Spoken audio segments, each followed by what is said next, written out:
if you are growing, doesn't matter the speed, then you're still growing. Like, don't discount that just because someone else is growing twice as fast. Because like Vel said, everyone's a little bit different, and that'll fluctuate from day to day, year to year. So if what you're doing is working for you at any speed and you like it, then I would keep doing it. Don't quit just because someone else is doing the same thing and growing twice as fast. You're still growing.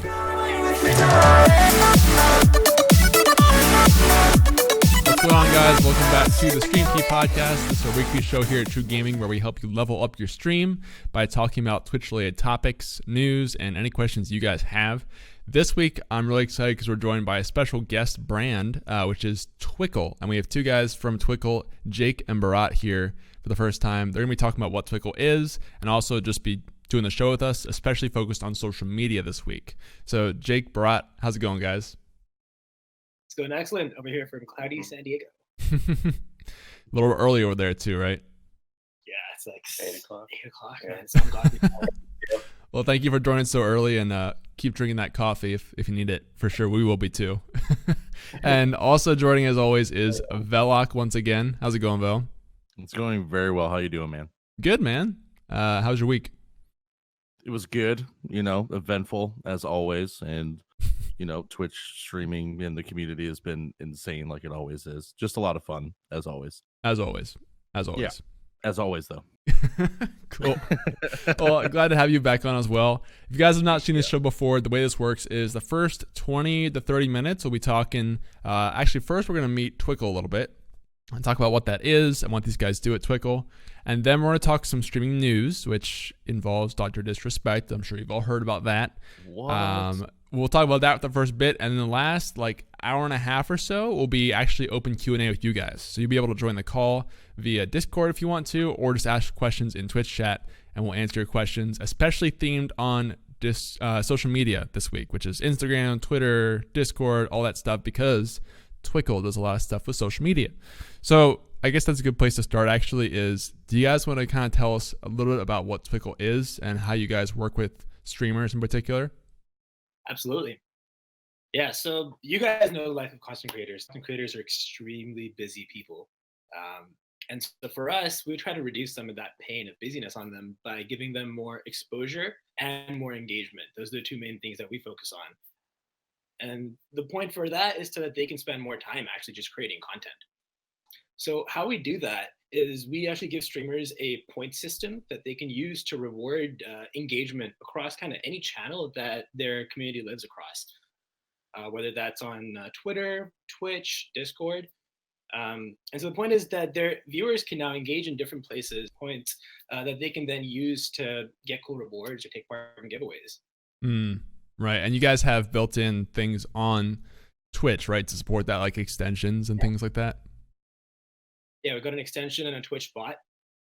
So both of those kind of work hand in hand to provide points for different types of engagements. Which I think is cool because that way people actually have a reason to go follow you on an external social media platform or connect, because it's not really an inherent reason to do that unless you just want to support the person. But if you're actually getting some sort of reward in the stream for that, I think that's a cool way to kind of incentivize that a bit more, right? Absolutely, yeah. People love rewards, and they also want to show support, so we kind of just put those things together. So how did you guys kind of get started on this, and how long have you been working on this for? So the short story of that is of happy accidents that led us here. The longer version of that story is it kind of started off a totally different project when I was still in college, back in 2017, where so I'd actually been building an app for in-classroom communication, where there could be quizzes and tests and things done over an app in a classroom. It turned out that it was kind of hard to sell that to colleges because they don't really want people on their phones. And we'd sort of been building off an idea, not a problem. We started thinking that where would something like more useful? And that's kind of when live streaming was entering the mainstream. Started to think that, wow, it's way more useful to have interactions that simulate real life when people aren't there in the same room. That sort of led me to stumble upon Twitch. At that time, I was really interested in musicians, and that's where I started focusing on. And Jake was a musician. He's a jazz musician himself. So we both started investigating this field. I remember at that point I was watching a streamer named musical artist, and streamer named The Luck Music, and at the same time I was editing my resume because I just graduated college and I was looking for a job.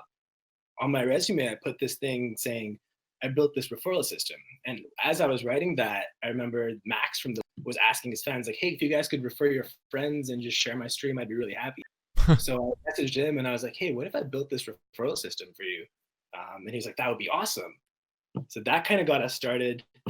Jake and I went to TwitchCon 2017 and we learned like some of the biggest problems that streamers were having was with community engagement, with getting exposure out there.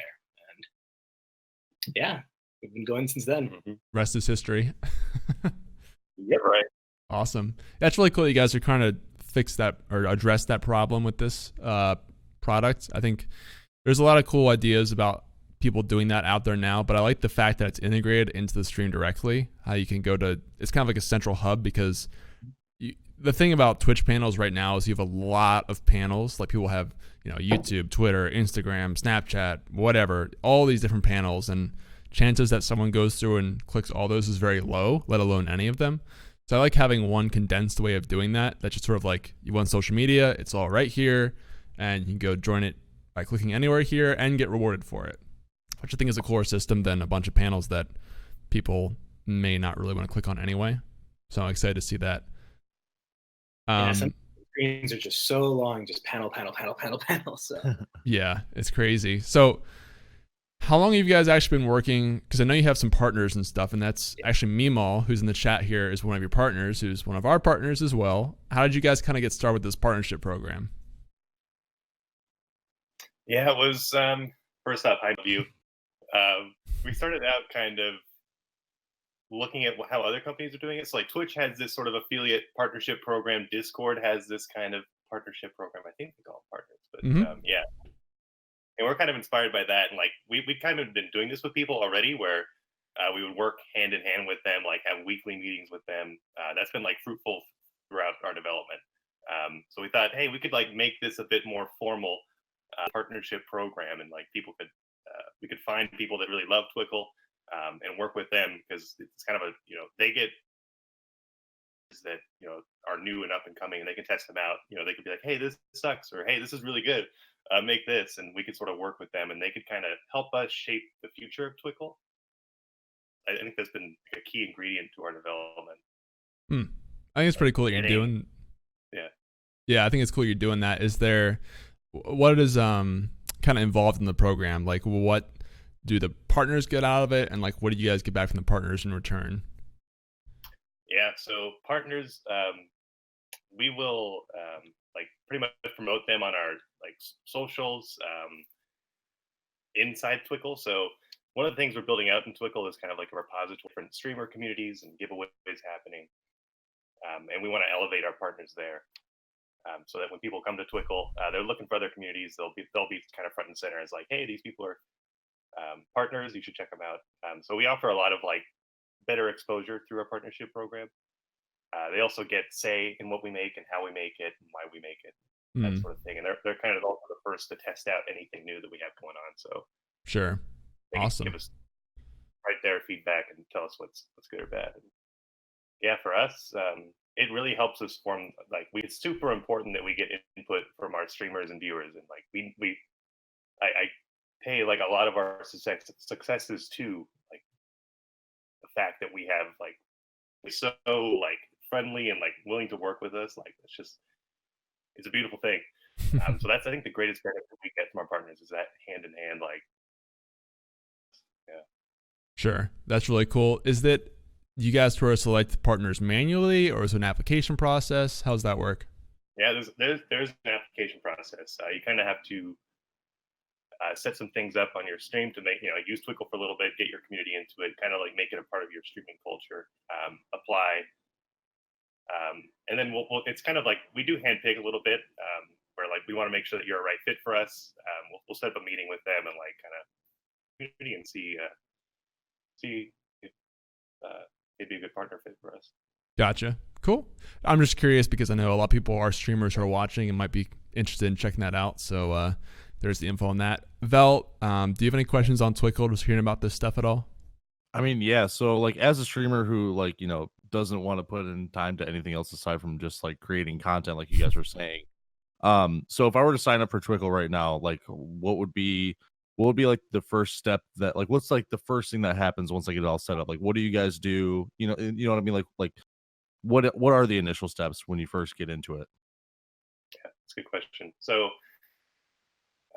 you'll pop into Twickle, you'll kind of integrate all your social media, and then set up kind of your points. So it's like maybe I want retweets to be 50 points. I want Discord joins to be 20 points or so. And then what we have streamers do is kind of share out their page to their community. So you'll kind of broadcast it to your fans, be like, hey, come check this out. Come pop in here and show me some support, and you can win some cool stuff with it. Okay. That's kind of the first step. And then from there, your community can kind of flock to it, start earning points. Awesome. That's very cool. Yeah, I'll definitely be looking into it for sure. Because I'm not even signed up yet. So yeah. Do you guys have any cool examples of like maybe how some streamers have used that point system to give back to the community through giveaways or any other creative ways they've used that before? So in terms of giving back, giveaways has been the most common use for sure. Some people also do competitions where it's something like, I think Mima does it. In fact, she calls it her Tickle Twickler or Twickle Tickler. Yeah, if someone tickles their Twickle, she's pretty stoked on it. We are too. But at the end of the month, I think when the top person on the leaderboard gets something, so we also have that leaderboard integration to create a bit more. The fans get them more excited, so you can use that as well to reward some people. Some people have done straight out rewards as well. We have a feature where you can add and subtract points custom. So whenever you want to give someone a reward, you can just custom subtract points for a certain reward. People have done shout outs and things like that before for that. And in terms of creative uses, that custom feature of interesting creative stuff. We have a streamer named Lil Fella, one of our partners, and one of the things that he does that's super cool is uses the custom awards to award people for showing up to the stream 10 minutes within the first 10 minutes. So live, there's people coming in, and it just creates this buzz around it. And also then he's able to use that. I think recently he did something really engaging. He did a competition in the game he plays Ark, and people were able to use points to bet on different things that people would do in the competition because his whole community was playing at the same time. Creative stuff that you can do with it. Yeah. So there's like betting involved and things like that too. If you want it to be, yeah. We have a chat bot. So with the chat bot, there's a command where you can custom add or subtract points directly from the chat without having to go anywhere. Gotcha. And does that have support for kind of regular chatbot functions like gaining points over time and things like that too? Not yet, but it's a coming soon feature for us. Gotcha. Because I feel like that's a big thing is because a lot of people probably have stream currencies already and would love to have the idea of giving that currency for a follow on a social media or something. Sure. So it makes sense to kind of combine those two into one for sure.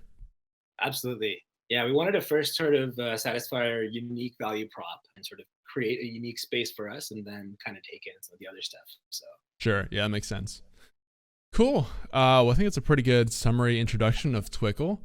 So I see some questions moving on. We're going to switch to news really quick, guys. But if you have questions for Jacob Barat about Twickle, you're more than welcome to join the show via call or just ask questions in chat and tag TRUgaming. But quickly, let's go through some of the news here over the past week. So the biggest story, I would say biggest story, which you probably heard about, is the Dr. Disrespect situation, who got banned on Twitch. And we don't know how long, by the way. It hasn't been 24-hour ban, so it's probably either a week or even a month ban. It could be indefinite. I doubt it. But he was at E3 streaming IRL and walked into a bathroom 3 times with a cameraman behind him, which is illegal in California. So Twitch was not happy about that, and they banned that real quick. And there's been a lot of discussion about that because in one of the times there was a teenager involved in the bathroom, and that was just fuel on the fire. And so it's kind of unclear like what's going to come out of this. Some people are saying that he should be banned, forever because he broke the law doing this and you can't make exceptions for a big streamer. Other people saying it was just kind of, an honest slip up and he should really just get free. And you've seen probably some memes going around about that from standing there in the bathroom and all that too. So I'm just kind of curious what you guys think about the situation so far. And chat, if you guys have your thoughts too, I'd love to hear them. Vel, how about you, man? What do you think about this whole debacle? I'm not like the biggest Dr. Disrespect fan. Like I don't really watch the streams too much. I think he's a very good entertainer for what he does. I know a lot of people are very into what he does. Like I think he does a really good job at it. I think this sucks for him really bad. Like obviously it sucks. I do agree that he should get banned. I don't think it should be like a permanent ban for like forever. But he seems like he's a little upset about it. I mean, he fired his director Alex, like he tweeted out, and like he seems like he's upset about it for sure. I don't think that it should be like an indefinite thing by any means, but honestly, I'm happy that it happened though because the memes are amazing. The memes are very good. That's for sure. Jake and Barat, what do you guys think about this whole situation? Yeah, I'm right there with Val in that.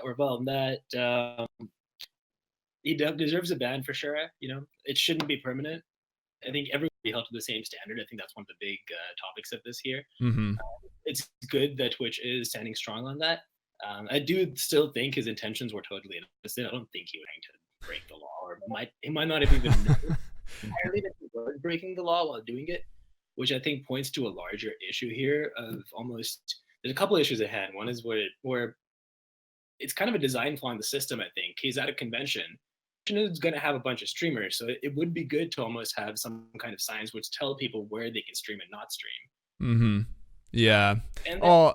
I mean, to be fair, you'd assume to know you can't stream in a bathroom. I think that's fair enough. Yeah, that's the larger discussion there. Exactly, is like at what point are you streaming your life, and at what point does that start to pervade into other people's privacy? And that's a really interesting question that I think we need to figure out as a society as streaming. Yeah, I know, like when you're at TwitchCon, they have signs out there that say, like, by being here, you understand that you're going to be on camera. Because, I mean, TwitchCon, that's all about streaming, right? E3 is not a streaming-focused conference, but you might get to the point where you see more conferences doing that, like trying to make a bigger push to understand, by being here, you agree to be on camera, just part of the deal. Not in the bathroom, of course, but generally on the show floor and things like that. So, Jake, you have any thoughts? No, I super agree. I'm more on the side of like E3 should know better and put up signs. Yeah, I do think it was kind of harsh to call just fired your director in a tweet. I was like, ooh, that's got to be hard for the director to figure that. Yeah, that's tough because it's kind of like goes along with his personality though. And he definitely, I would say, like regardless of the situation, I think he handled it kind of well with the tweet because I know a lot of people were looking to see like what he'd say after it happened. There was so much discussion and checking Twitter all the time, and he just made a short little statement that said, like mishap happened, it's cool, fired the guy, more updates later. Just like didn't make a big deal out of it, kind of just put the fire out as much as he could. So I think that was good. Yeah, I agree with that for sure. Yeah. Also, one of you guys, Vel or Barat, was talking about blanking now on what I was. Whether. No, I'm blanking on it still. I'll come back to it if I remember it. It's on like the tip of my tongue. I can't. Yeah, sorry. Anyway, so that is the situation with Dr. Disrespect. I'd love to have callers if you guys have thoughts. If you think he should be permabanned for this because it was, breaking the law, or if you think Twitch made a bigger deal out of it than it should have been, whatever. Oh, that was the thing. Whether he intentionally did this or not. Because a lot of people look back at the cheating situation that happened and thought that was a publicity stunt because he came back to a huge support. And now people are saying, oh, this is the same thing. He's just, going to the bathroom and getting banned so you can get more publicity. I do not think that at all. I feel like you'd have to be insane for that, especially because you're breaking a law doing that. So I don't think that, but I could understand why some people might kind of be cynical about that after what happened the last situation. So just kind of interesting to think about. So that was the biggest thing. There's just a few other couple things. One trend that I've just seen happening recently is Twitch is doing a lot of bans based on, apparently misheard wording of the N-word specifically. And like this has happened multiple times now with TF Blade, which we covered a few weeks back. There was a new one recently with a streamer called GreenChord, who said the word yikers, apparently, according to him. Watch it back, and it doesn't sound like the word yikers. You can kind of guess what that is. But this has been happening a lot recently with streamers saying they were just, saying whatever word, and Twitch thinks they were saying a different word, and they get banned. And even though this gets circulated a lot and people think, okay, there's no way he was saying that word, Twitch upholds the ban, even if it's 30 days, however long. Have you guys seen some of this going around too? Jake and Barat, maybe? Also, yeah, I heard the video with Pinkwad, and I actually did think he said yikers. He said it in a mumble tone almost. Right. Yeah, I thought so as well, personally watching it back, but it's rough because I understand like why Twitch wants to, if there's even like a chance he said that word, they don't want to entertain that, But at the same point, I mean, Twitch is essentially has the right to ban you because they think they heard you say something, even if you didn't. So that's kind of a risky place to be in, especially because a lot of these guys depend on Twitch as their income, right? And if Twitch shuts you down for 30 days, that's a month-old job. So what do you do now, right? Yeah, I mean, I totally understand. They've got to be vigilant on the platform, and and they've got to make sure that they're again holding people to the same standard. But at the same time, as you said, these people are losing their livelihood, so they might want to go a step further and just play that video back because it's not that hard. Seems right now it's almost like an automated what's the word for lack of humanity type of process, where this person got banned and they have no way of sort of getting back on. And I think that kind of needs to be addressed here. Yeah, for sure. I've seen actually kind of as a result of this stuff, a lot of streamers are being very careful now because they're scared to kind of say the wrong thing or step on eggshells with their streams, which is just an interesting aftershock, I think. Vel, have you seen some of this going around too? Yeah, I mean, it's pretty like popular when it does happen. It's not like small news or anything. It sucks. It really sucks because like I think what they should do is like evaluate those people as a character and like see, how they act outside of this situation like beforehand, and just kind of like, because when you're banning somebody that does require like that does depend on this for money, like it's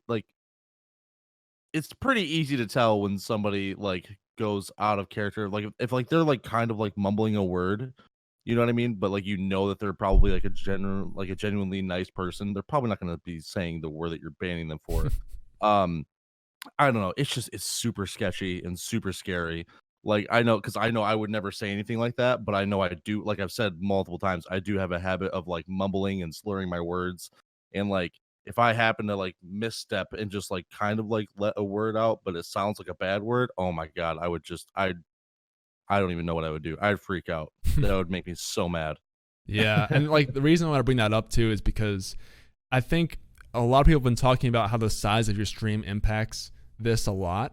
Because so like TF Blade was a fairly large streamer. He had this happen and appealed it to Twitch, and they reduced his ban from 3 days to a week because of, he's in good standing. He's never had that issue before. Whereas Pinkward is a smaller streamer, basically the same exact reason for banning, did not get it appealed. So people are saying, oh, it's just because TF Blade's bigger. He makes Twitch more money. So of course they're going to reduce his ban, whatever. And he also had no history of the racial stuff. So interesting. And also I think that kind of comes back to Dr. Disrespect stuff, because in this situation, like he was breaking a law in California. These guys were maybe saying a bad word, but it's unclear. And they might, so we'll have to see how long the ban is for Doc compared to these guys. And kind of interesting to compare to see how consistent Twitch is with their policies. So that was a big thing. Then a couple other small things that came out. First of all, Twitch stream summaries are now available to everyone. I didn't know they weren't before, but they are now, I guess. Which those are like the emails you get at the end of the stream with all the data. That's cool if you don't already have that. Second thing is Twitch sent out a little update on ads involving other channels and streamers, which we've also talked about. You've seen maybe the ad before with Ninja's New Year's thing, or I think there was one with Pokimane on some NFL thing, and people kind of got all up in arms because you're advertising another streamer on my channel. What the heck, Twitch? And so Twitch put out this release that basically said, we can do what we want with our platform. I'll post a tweet if you guys want to check it out. That went out yesterday.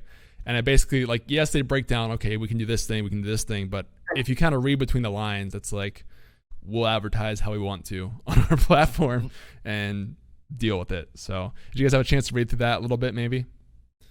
Yeah. Vel, what are your thoughts? Yep.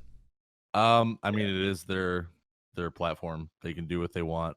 And at the end of the day, it really comes down to, can you keep your viewers? You know what I mean? If like somebody wants to advertise that like Ninja is doing another New Year's event or whatever on my stream, like if they want to go check out Ninja, that's cool. Like I can't really stop them, and I can't stop Twitch from doing it. So the best thing I can do is just focus on doing my own thing and not crying about other things. It's true. The best content will get watched, right? Yep. That's a good way to look at it, I think. Jake and Brat, what do you guys think about this? Yeah, so we're a business ourselves, and we understand it's important for businesses to then make sustainable revenue. But I think when you're building a business, there's these three kind of cornerstones that don't necessarily always align. There's your vision, of course, which is your overarching mission. And then there's what your customers actually want out of your product. And then there's how can we make a sustainable business out of it? And as a business, it's your job to find the intersection of three things, Like what can we make that customers will be satisfied with and we can make money off of? So to me, it seems like here they're doing something that they can make money off of, and it does still go along with their line, partially within their vision. But it seems like consumers are still pretty unhappy. I think viewers don't want the pre-roll ads for one. I think especially when there's a raid or a host going, the interesting one, because that in itself is kind of an ad. Oh yeah. And you're like an ad on another ad. You just lost viewers, That is such a bad feeling. Yeah. Yeah, exactly. So I think that because people are unhappy, the zone here might not be getting fulfilled to where what will customers accept. So I think they might want to dig a bit deeper into that. Yeah, I mean, I feel like you hear a lot about cynicism and like Amazon culture coming into Twitch with that stuff. And I definitely agree that pre-rolls feels like one of the most annoying things about Twitch for people that I hear a lot of vocal stuff about. If you're on the Twitch subreddit, there's like daily posts about, I can't watch this platform anymore, so many ads, I can't watch new streamers. But I definitely understand your other point that they have to make money. They are a business. You can't just give people no ads because then you make no money. So it's finding that balance, right? Yep. Yeah, makes sense. So those are the big pieces of news for this week, as far as I saw. So if you guys have questions about that stuff or follow-up points, takes, whatever, now is a great time to start calling into the show and kind of giving up your own thoughts. So if you want to join the show, you can join the call with us here on screen via Discord by going into the Discord that just got linked in the Twitch chat. Just hop in there and join one of the voice chat channels, and we'll pull you onto the show. You can talk about whatever you want with the whole panel here. But if you can't get to Discord for any reason, just at TRUgaming in the Twitch chat with your question, and we will also address that if that is better for you. While we're waiting here, I think we have some topic submissions coming in already in the Discord, so I'll go through those first. So Steamer Twitch asks for you guys, Jake and Bharat, says, what do you worry about the most, or what are you most fearful of going wrong in their streams? So you guys don't stream as far as I know. Is that correct? Yeah. Okay, so I guess I'll kind of like translate this question to your product. So like, what are some of the roadblocks you see with Twickle going forward, or the challenges you'll have to overcome? That's a good question. We have a lot of challenges. I think our two biggest are like kind of similar to Twitch, where it's like finding a sustainable kind of revenue thing to keep us afloat. Can't be a free thing forever. It's like that's a big challenge for us, is finding, like Bharat was talking about, kind of the intersection of what they want, business needs, and our vision. Yeah. Right. And you guys aren't tough. Yeah, go ahead. Yeah, sorry. I think it's the delay because you guys are West Coast, we're East Coast, so it jumps around a little bit. But yeah, I think you guys definitely aren't alone there with platforms like Discord having the exact same issue for a while. And it's just because people want a lot of free stuff right now, so trying to gradually introduce monetization can be tricky for sure. Yeah. Keep it super accessible to everybody, and we need to find a way to sort of mitigate that. But another challenge we have with streamers, with particularly having people share Twickle out with their communities and like communities coming on to Twickle. That's been, I think, one of our biggest roadblocks in the product. We've encouraged people to share out Twickle better through the design, but that's kind of it can be tough to do. I mean, tough to get all your fans onto this one platform. Like it's tough. Yeah, for sure, because people have a lot of social medias already, right? So trying to get onto new platforms is always hard. I get that. Cool. Well, maybe I'll throw the original question back to Vel then, since he is a streamer here. So what do you worry about the most, or what are you most fearful of going wrong in your stream with your channel? Right now, mumbling a word and having it come across as a bad word. I thought that might be coming. Yeah, right. No, I think the thing that I worry about the most is, you like just somehow, some way you go to the next stream and everything's gone. You know what I mean? Like just losing it all. Cause like it's not mandatory for people to show up. People don't have to be there, and there's no way to force people to be there, and there shouldn't be. But that kind of thing, you know what I mean? Like I'm going on vacation this weekend. Wednesday on my first like full-time day back, everything could be gone. You know what I mean? Like I don't think it's gonna happen because I have a lot of very awesome people in my community, but that's always a fear of just like losing progress that I've made in growing my awesome community. Yeah, I mean that's the nature of Twitch, right? It's Absolutely. so different from day to day that you never know what'll happen. For Absolutely. Sure. That's a good one. I think Steamer, thank you for the question, man. I think he's traveling right now, but thanks for submitting that question anyway. Next one comes from Sestriuto, who says, this one actually is for Twickle. Says, what type of gifts/perks can be given to viewers for participating with the Twickle program, such as swag, game codes, etc.? You guys have any stories to share there? Yeah, those both work. We've seen kind of everything be done. We've seen merch.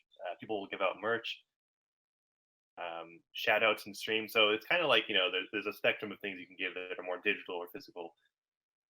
The digital ones tend to work, they're more easily done because you can just send them over email. You don't have to ship things. I mean, it can be expensive if someone lives in like, I don't know, Antarctica, and I'm trying to ship my merch T-shirt to them. It's going to cost a lot.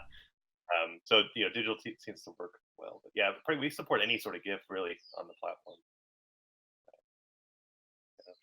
Yeah, those are the primary big ones. People sometimes will do stream keys as well. Again, fills into that digital. We've seen some people do smallish things like platform or something like that, which again is another digital way of streaming it. But pretty much anything you can do, it's pretty customizable. Right. So it's like they have a tool. It's up to them sort of what they want to use with it. How's the giveaway feature work? Is it just sort of you select people based on points and then pull a random winner? Yeah, so I'm glad you asked this because this is something that we're really fleshing out right now. It's actually one of our biggest focuses.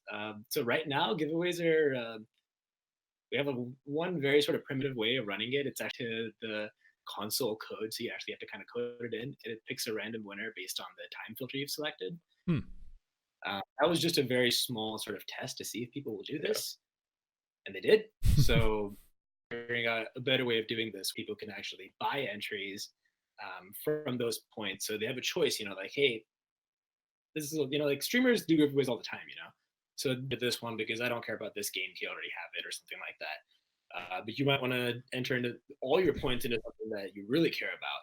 So we want to enable that functionality. I love that design when you have the option to kind of spend your points on what you want, especially giveaways, because that's something we've done with TRUgaming a lot, where maybe you'll have like a couple small ticket items and then one really big ticket item, and people can choose whether they want to like pull everything into that huge item or kind of spread even. I think that's cool, giving them more choice with the points. Yeah, it's the more you can let people be creative, we've learned the better results platform. So right, awesome. Sestriuto, thanks for the question, man. Hopefully that answers that for you. Okay, so Useless Wizard D, Wizard. The D is capitalized. Always. Anyway, he says Twitch has a premium service called Turbo, which allows subs to avoid many of the ads on streams, but I almost never see Twitch promote this service. Why do you think this is? That's a kind of cool question, because now you see ads are getting so divisive. Interesting that Twitch isn't pushing that. Vel, what are your thoughts on this? That is a really good question. I don't know. I had Turbo for a while, and I was still getting ads, so I don't have Turbo now. So maybe I really don't know. That's a really interesting question. Yeah, because it really wasn't keeping me from watching too many ads. They really should probably advertise that because it's a pretty big deal. It's like Twitch Prime. Like Twitch Prime is like their big thing that they're advertising everywhere right now, but the Twitch Turbo is like dead. So I have no idea how to answer that question. Like the conspiracy theorist in me is like, this is all part of their plan. Milking out all these ads so people can't stand it, and then they're gonna put Turbo on this pedestal. Like, right. Oh, you want free of ads? Yep. Oh Jake and Brat, you guys have thoughts on Turbo at all? Yeah, I love. Well, okay, I signed up for Turbo. Like I get, it's a jarring experience to hop into a stream and then it's like, oh, other, great. It's just like, and it's got fun. And that kind of, I bounced a lot of different streams, like talking to different, Twickle people. And like that was just so jarring. So I think it is conspiracy theorist here, where it's like Bezos rearing his head, like, yep, no, like, kind of thing, and advertise it. But yeah, I'm a theorist here. Yeah, it's crazy because we were talking about this just this morning, and I didn't even know Turbo existed, so it's definitely not advertised well enough. So yeah, maybe they're going to create this value, as you're saying. I'm also along the lines of conspiracy theories, and then suddenly put it over $20 a month. Yeah, they're gonna have all these different upgrades to your account now between Prime and Turbo and Slime and whatever else is coming. Yeah, I don't know, man. It's a good question, useless, but I guess they'll find some way to promote it once they've got all the ads you can possibly handle on the platform. Whole screen will just be ads, and they'll be like, "Turbo, we'll get rid of this." Well, only 70% of it though. You need the upgrade Turbo Plus. The Turbo Prime Plus. All right. Next question comes from the Early Bird Nerd. I like that name a lot. Says, doing my first giveaway tomorrow using Stream Elements. The plan is to do a sub giveaway and a follower giveaway. What's the best way to go about this, or what's the best way to do a giveaway in general? So I know you guys aren't Stream Elements, but you do giveaways. So I'm curious what you guys think about kind of best tips for giveaways. Should you restrict them to subscribers? Kind of keep them open to anyone, followers? What are your thoughts there? Yeah, I think there's one point here where it's limiting it to subscribers is that might be illegal, right? Yeah, there's Yes. a no purchase necessary law. It's Yeah. super important Oh to look my into God. for any streamer.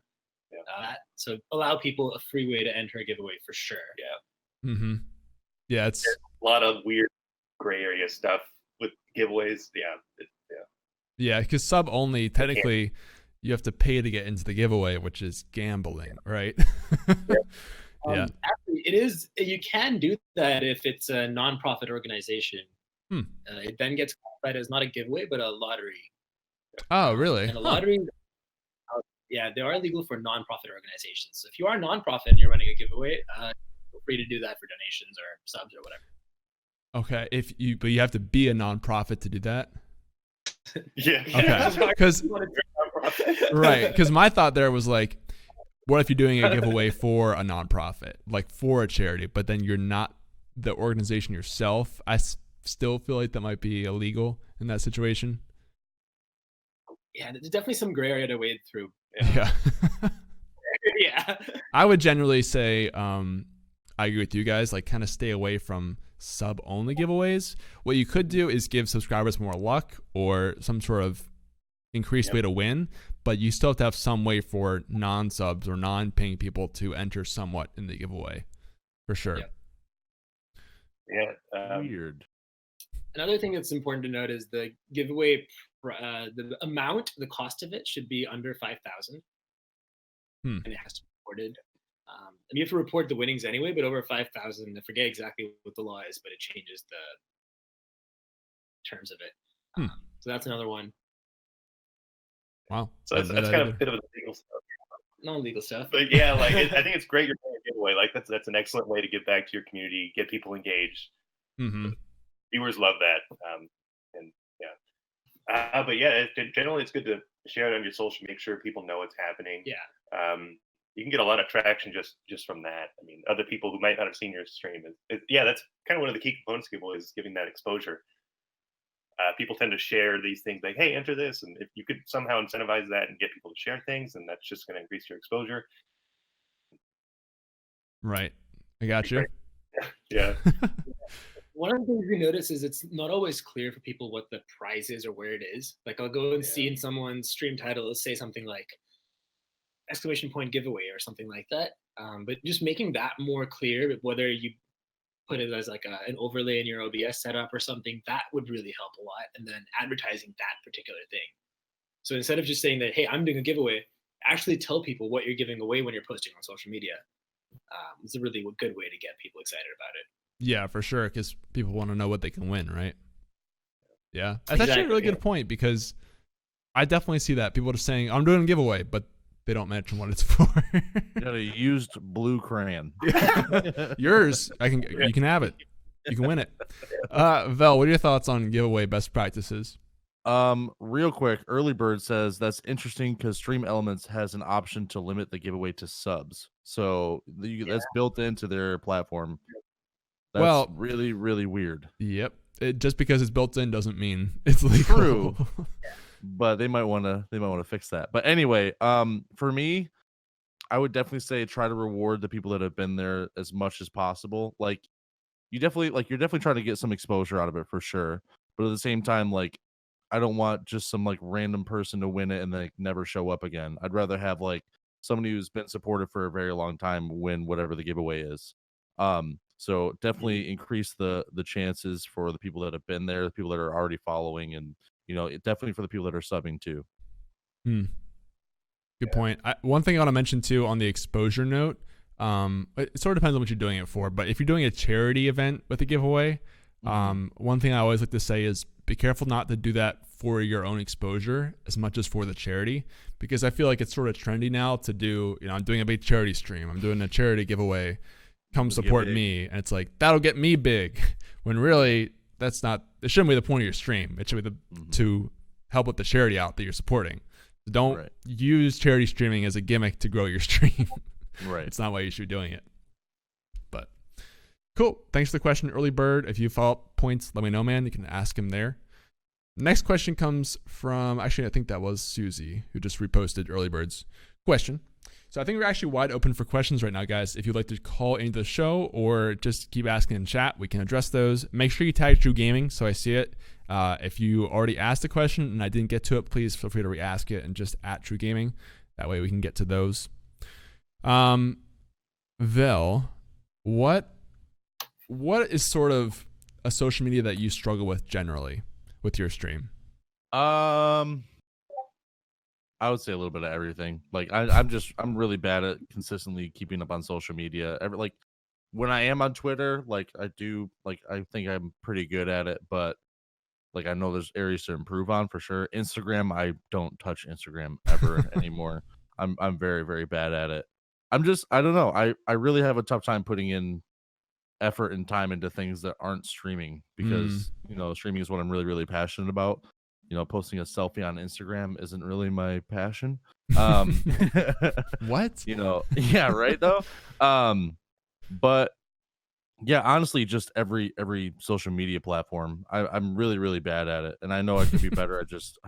I have the time, but I'd rather put the time into watching streams and streaming myself. Sure. So let's hit Instagram for a bit then, because I feel like Twitter is become very universally used by streamers, but Instagram's still sort of a newer frontier.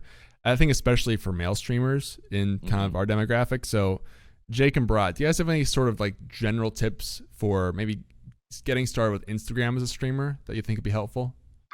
Yeah. So I think Instagram, the prime use for Instagram, I think, is to let people know about what your life is outside of the stream. It's totally not stream related in general. And a good way to do that is to have a post every day, which kind of, talks about things you're interested in. Maybe it's like some kind of food you made an awesome dish. Cool. Or you went while you're traveling out or something cool you did. try to limit your selfies. Definitely, like no one wants to see that whole. Like one of my rules of thumb is like think of your Instagram front page kind of as your Tinder profile. So like limit it, try to make it so people like you a bit more. You know? What you can do with Instagram, aside from that one post a day, which a lot of engagement, is using the stories feature. Mm. And stories are really nice. They're just bite-sized information, 1 to 10 seconds of cool things you do. So that's where you can actually even post something from the stream. Like if you did something on Twitch Sings and you thought that was cool, you can just pop that in there. And Instagram's actually opening up that platform for stories a lot more, where you can do cool effects, reminiscent to what Snapchat was, but like on steroids. There's so much with the different kind of filters on it, and even you can add links directly into your story. Mm-hmm. So if you're a musician and you just made a song, you can pop that in there, have a direct link to Spotify for people to actually be able to download that and listen to it. So that can be directly inside of Instagram, which is super cool. Right. I think that feature is restricted to accounts with 10,000 plus followers. Is that right? Really? I actually did not know that part. Well, I do know they want you to convert to a business account. That's important for any just to convert it to a business account for free. Mm-hmm. Now, there are ways to get around it, because I think if you want to have the swipe up feature that takes you somewhere, you have to have at least 10,000 followers. But I've seen videos recently of people finding little hacks and workarounds to make it work even without that. I'll see if I can find that and put it in the show notes if you guys are interested. But I think stories is a great point, because a lot of video content is probably good for stories, especially from streams, like you said. Absolutely. Yeah. Thing with relation to Instagram and even other social media in general is that there's a lot of tools out there that can make your life easier and reduce the workload. There's tools like Buffer, or even with, I think, Hootsuite and Later, which allow you to automate posting to these platforms. So if you have content for the next 20, 30 days, you can just schedule it in one go. Take those 3 hours and what you'd like to showcase your community and just set that up. It'll save you so much pain over the next 30 days. Mm-hmm. Yeah. So for someone who's kind of in Vel's situation where, like, you should be doing Instagram more, or you wish you could, but you're kind of reduced on time, or like you don't want to put a ton of effort into it. Do you guys have any thoughts on maybe kind of like the best types of things to start posting that aren't a lot of work, but can get you decent returns for doing that? Yeah. Well, first off, just like it's hard. Like it is like it's like weird. You have to constantly come up with content like 24/7. It's just like, yeah, it's very difficult. We started at Instagram like, I don't know, at TwitchCon last year. We first started doing Instagram, and it was just like feeling that pain of like every day. It's insane. So I totally feel the difficulty there. Yeah. And then you have the platforms and stuff. But yeah, good things to post. Like Brat was saying, like just things in your day, kind of like show them kind of the behind the scenes of your life. Like, I don't know. Yeah, you cook some food. Hopefully it looks good. That'd be nice. Yeah. That's usually good. You're kind of Instagram expert. Yeah, I don't really use that. Well, you can always divide. You want to have main thing with anything online is you got to stay true to your brand. Like, so if your brand is like you travel a lot, you go to a lot of cool places, then stick within that, because Instagram really is focused on like really projecting. There are different types of content. I think when Jake set up our social media automation, he broke it up into different types of content. This can kind of help you figure out what you're trying to do with it, what the end goal is. So just we'll tell you how we do it for ourselves, and maybe you can use that as a framework to apply to your own stream or your own business, whatever it is. Mm-hmm.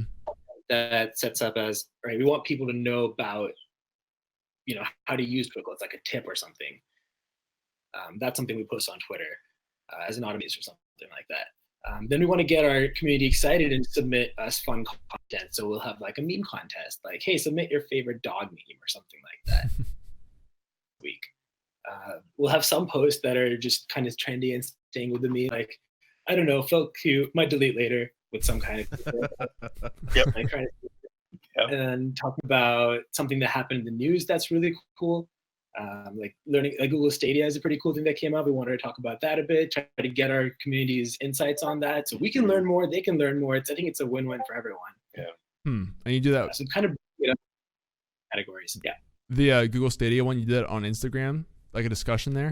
This was Twitter, yeah. Okay, gotcha. Yeah, with Instagram, it's really like, this is your brand, and you really want it to be limited to that. What's your day? This is me. Yep. Not so much of like writing about stuff, no articles, not pictures from your stream. The brand is super important. It should kind of be like, your content should kind of be at the intersection of like what your brand stands for, what your audience cares about, and it's kind of like in the middle. We have one streamer, Dr. Drones, who like, he posts some solid stuff. Like, he posts images from Star Citizen that he plays, and they're like these super high fidelity, like beautiful shots of space, and it matches his brand perfectly. It's like, he's all about Star Citizen. Like, he loves playing that game.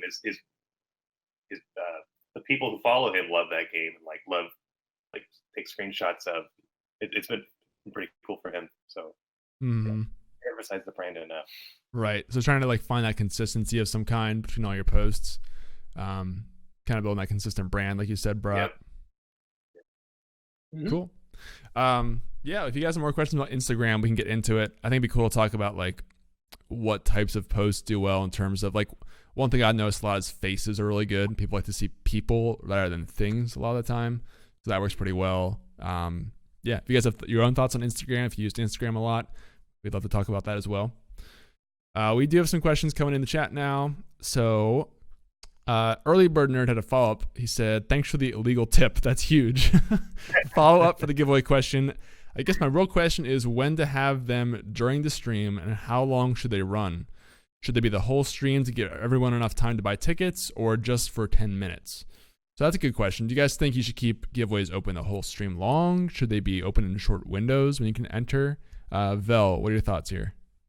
I think you should always do a giveaway at the end of your stream. But I think, like, aside from that, like, if you want to do more, like, smaller giveaways throughout the stream, leave them, like, unscheduled. You know what I mean?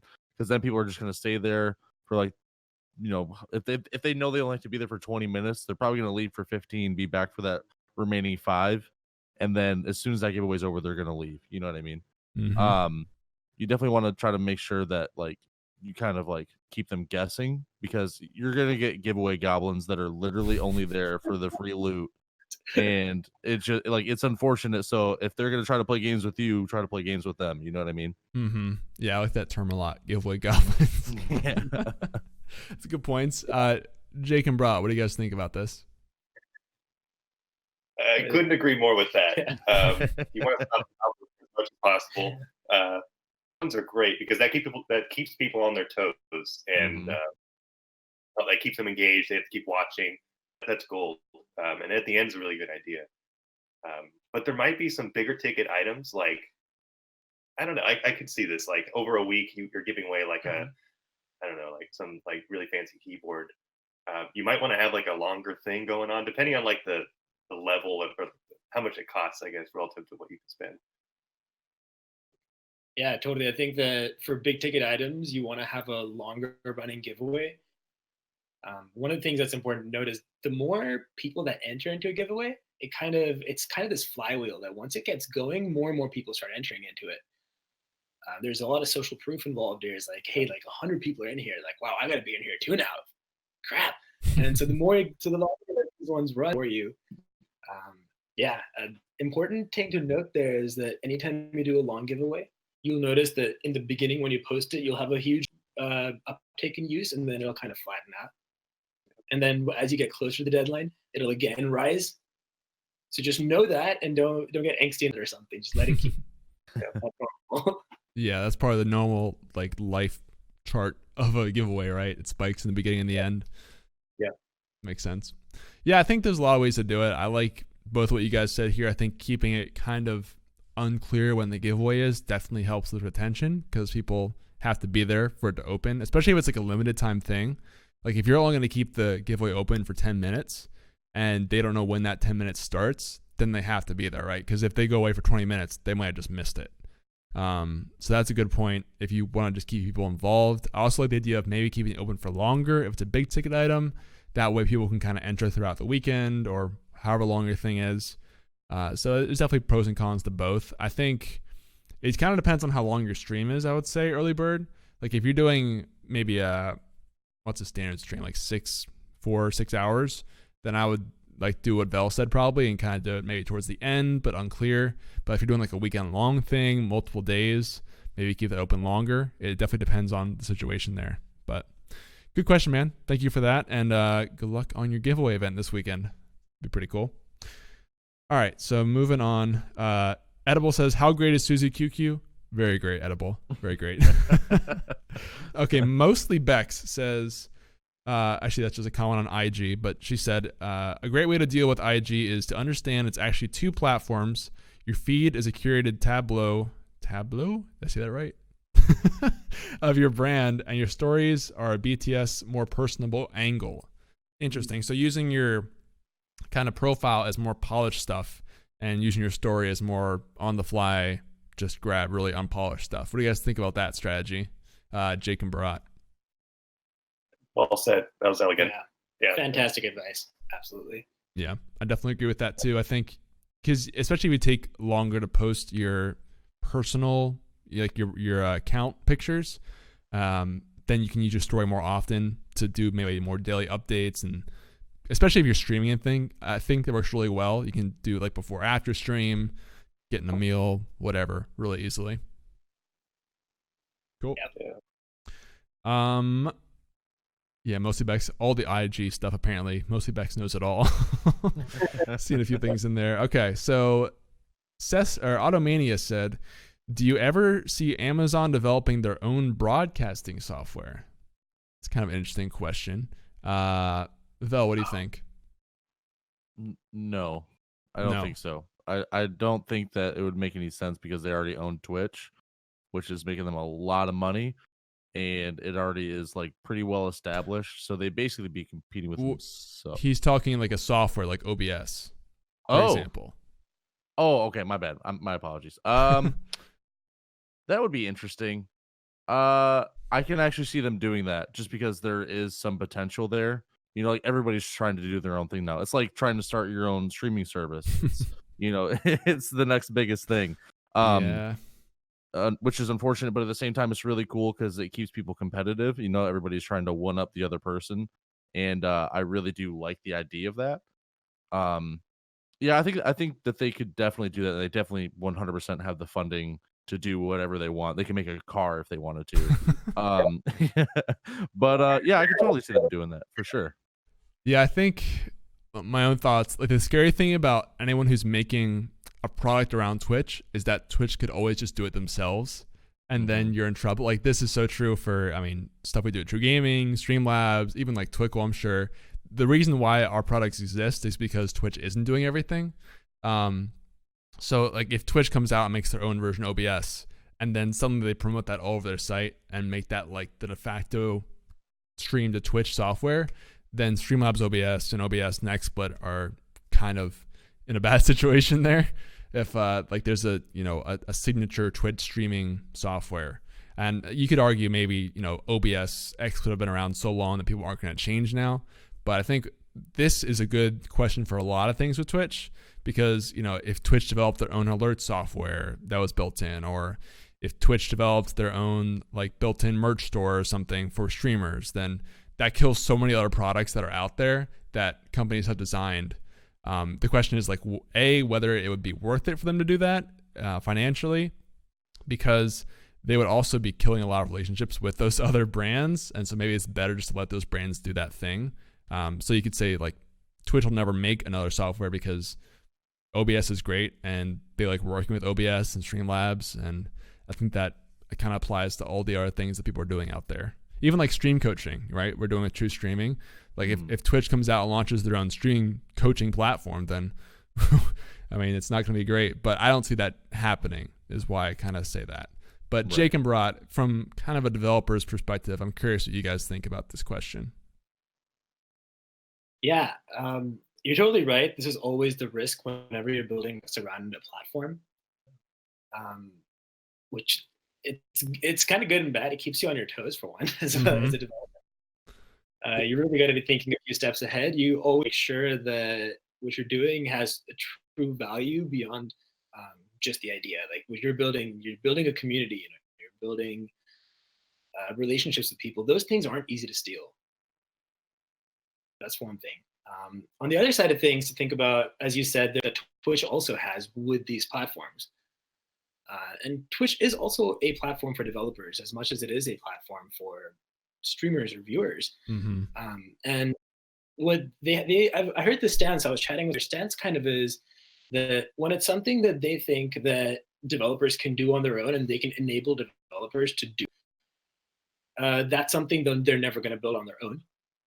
But if it's something that they think they can do better in-house, that's something they will. I think in this particular case with Streamlabs OBS and other OBS software, these companies are doing a great job, and these are also free products. So I don't know if there's necessarily enough upside in Twitch or Amazon going that route of doing it. Yeah, that's right. You got to weigh kind of the ultimate payoff of whether that's really worth it anyway, right? Yep, because they're losing these huge developer contracts then as well, which they don't want to do that. Yeah. I think it's also good to mention that even if Twitch builds their own version, doesn't necessarily mean that's better. I think like the biggest example is Twitch built their own app to compete with Discord essentially. And that was built in, but nobody used that default Twitch app. They still use Discord. So that could be an example where the product's just so good that Twitch can't really beat it with their own, especially if it's been there for a while. And, you know, Discord was there a couple of years. OBS has been there a long, long time. So that's going to be really hard to beat with another software. Yeah. Sure. One thing I might bet on maybe is kind of what Vel was talking about, how Amazon kind of has these like really deep coffers. So they could probably buy Streamlabs if they really wanted to. They wouldn't necessarily have to make their own. They'd buy the best player in the game. There they go. Like Amazon bought Twitch, which was like the best streaming. I could see that. Mm-hmm. Yeah, I think it wouldn't be a stretch to see that Streamlabs is kind of going that way too, maybe.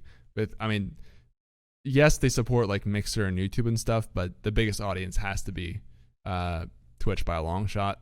And they kind of like have a similar logo to Twitch, and it just seems like they kind of go hand in hand at this point. So I definitely agree with that for sure, Jake. Yeah. Cool. Good question though, Automania. If you guys have follow-up questions on that, let me know. Next question I saw was from Lumberjack Allen Streams. Also love that name. It says, do you guys do any video editing? I want to get into editing my videos from Twitch as like a highlight for games I play. What are some good editing programs out there? Interesting. So programs. I think I'll start with this one since I do editing with Vel for some stuff. You do, huh? What?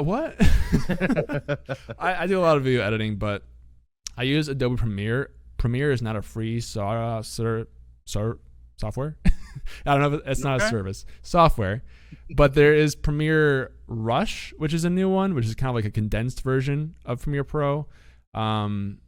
There's a couple free other video editing softwares out there that you can get. I think like DaVinci Resolve is a cheap one. Sony Vegas is a popular one that's not free. But I think I would start with the free one if I were you and just kind of get your feet wet. And if it doesn't have enough features for you, you can always kind of upgrade into a bigger one if you're just asking from a pure software perspective. Jake and Brad, do you guys do any video editing at all? So not really. We work with a longtime friend of mine and streamer, Razorback. Yeah, he does video editing, and like he's editing our TwitchCon videos right now, and like coming out. But yeah, he uses Adobe Premiere, loves it. He streams it sometimes, but yeah, couldn't recommend Adobe Premiere more. Yeah, the tough thing with Premiere is that it's a subscription service, and I feel like as a streamer who's doing video editing part-time, probably it's kind of hard to justify that cost. Yep. What you might be able to do is like split that cost with somebody, or like maybe if you're a student, you can sometimes get a reduced rate on that through your school, which is kind of cool. There's different ways to get around that. I just love Premiere at this point because it's what I've always used. But I would definitely recommend starting with some free stuff just to try it, and then later on look at investing in something. Because unlike some other parts in streaming, I think you can get a lot out of a free software with video editing as opposed to a paid one. So that's what I would say there. But thanks for the question, Lumberjack. If you have more questions about like what types of videos to make and stuff, I'd love to talk about that as well, since I think that's more of like a universal discussion. I guess we could just transition into that while we're talking about it. Vel, since you didn't really talk yet, what are kind of your thoughts on when you're starting out with videos in addition to your Twitch stream? What's that process like, trying to choose what stuff to make? Okay. Well, like you and me were talking about, it depended on, what I wanted to get out of the videos. Did I want to get discovered easier, or did I want extra content for the people that have already found me? And I think kind of like what we're doing right now is kind of stuff that's a little bit in the middle. You know what I mean? It's stuff that, you know, new, like people who don't know about me can still kind of appreciate, but it's also stuff that, you know, people who have been watching me can, you know, really enjoy. At least I hope that they're enjoying it. If they're not, I feel bad.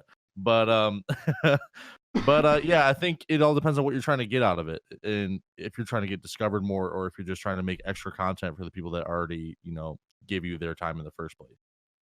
Yeah, I always talk about that, which is I love talking about those two ideas of is your content for discoverability or is it for retention? Giving people who are already watching you more stuff or getting new people to come find you. That's a good point. Jake and Barat, you guys have thoughts on maybe kind of jumping into YouTube, trying to choose what kind of videos you should be making? Yeah, I mean, it definitely should be aligned with your brand, and yeah, I think the two kind of things we're talking about, retention or exposure. I don't know. It's up to you. I think, yeah, as long as it all kind of brand is, that's good. I would also recommend testing. So any of your social medias, always be seeing what resonates with people, what doesn't. And you could do that, you know, quantitatively with like, oh, how many views did this get, or like how many shares, or whatever. But also, it might be good to get sort of more from your audience and say like, hey, what did you think about this? Like, do more of that, less of that. Yeah, just to get a pulse on what to post and what people like. Yeah, I think when you're starting out, that's a great point too, is to kind of test out a lot of different ideas and see what sticks, just kind of throwing at the wall. That's a great idea to, once you find something that is kind of working, to double down on it and make it better as much as you can. Yeah. Barat, you have any thoughts on this? Just one statement in general, like a catch-all is spreadsheets are king. Like, everything you do. Interesting. Well, so explain that. How does that relate to choosing videos to make?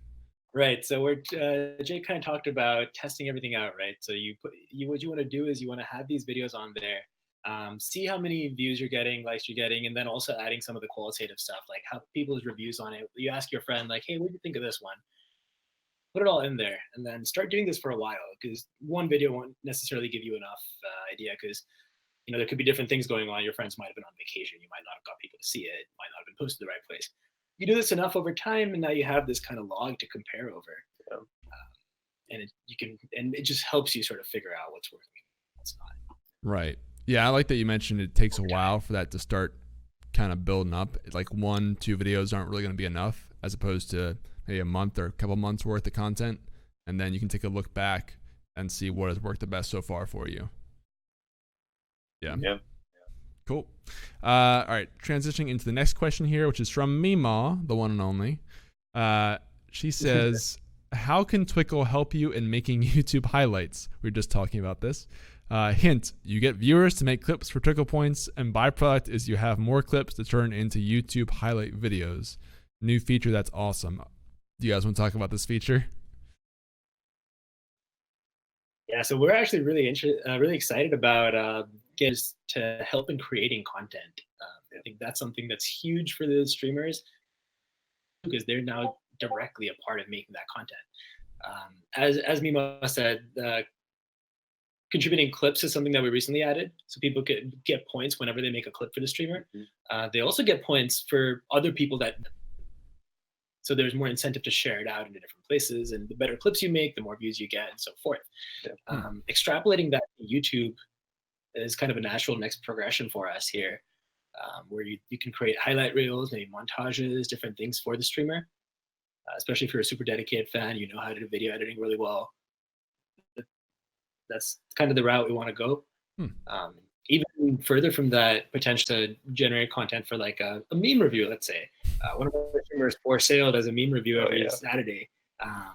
And I think that's a use case we'd love to enable as well. Just contributing more content, getting more involved. So one of the things that's interesting there to me is you said letting the viewers almost make highlight reels for the streamer and then getting rewarded via points. Is that how that would work? Gotcha. That's a pretty cool idea. I didn't know that was built into Twickle either, with YouTube, stuff like that. Yep. Yeah, it's only built in with clips as of now, but it's your trajectory. Long-term vision here. I got you. That's super cool. I definitely would be looking into that. you guys are trying to make more YouTube content and don't have the time or want to kind of incentivize that more. So I think that's also a good point too, is this probably incentivizes people to go from Twitch to YouTube to check out your stuff. So that's a cool little feature there. If you have a lot of people watching your stuff on Twitch, but like need to slowly move them to YouTube as well. That's a great point. Okay, we have a caller actually, British Avenger, our weekly friend here, is going to be calling in once again. So I will get ready to add him to the call here, all the way from across the pond. So we're going from West Coast to the UK right now. East Coast. East Coast. Hello, British. Hello. Hey man, Yeah. how's it going? Going great. How are you guys doing?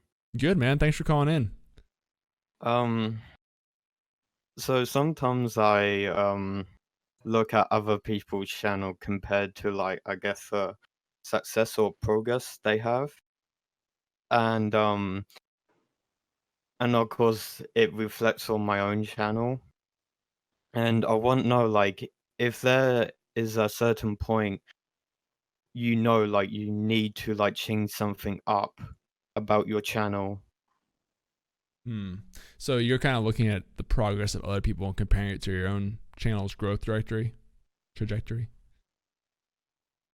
Just like seeing how they're growing and like the how fast they're growing, like, and just seeing if like am I like growing too slow to the point where I need to change something up. Interesting. Yeah, I want to throw this to Vel first. So if you're streaming, you're seeing someone else growing faster than you, does that mean you should change up your content? Okay. So I think the first thing you need to realize is like only you are going to decide if your content is good. Like other people's opinions of your content, it won't matter to you. If you go into every stream thinking that like you aren't putting on the show that you want to, but other people enjoy it, you're not going to care. You're going to think that this still isn't good enough. You know, you're your best critic. So you need to analyze your streams, watch your VODs, make sure that, you know, you're putting on the show that you like. And, you know, don't compare your stream as far as numbers. Compare yourself as far as like compare yourself to another streamer, maybe. You know what I mean? Like when I was first starting out streaming, I used Tim the Tatman as an inspiration, not because of the viewers that he had or the success that he was getting, but because of I really connected with how he acted on stream. I connected with how much of a genuine person he was. And so I just wanted to kind of build myself off of that.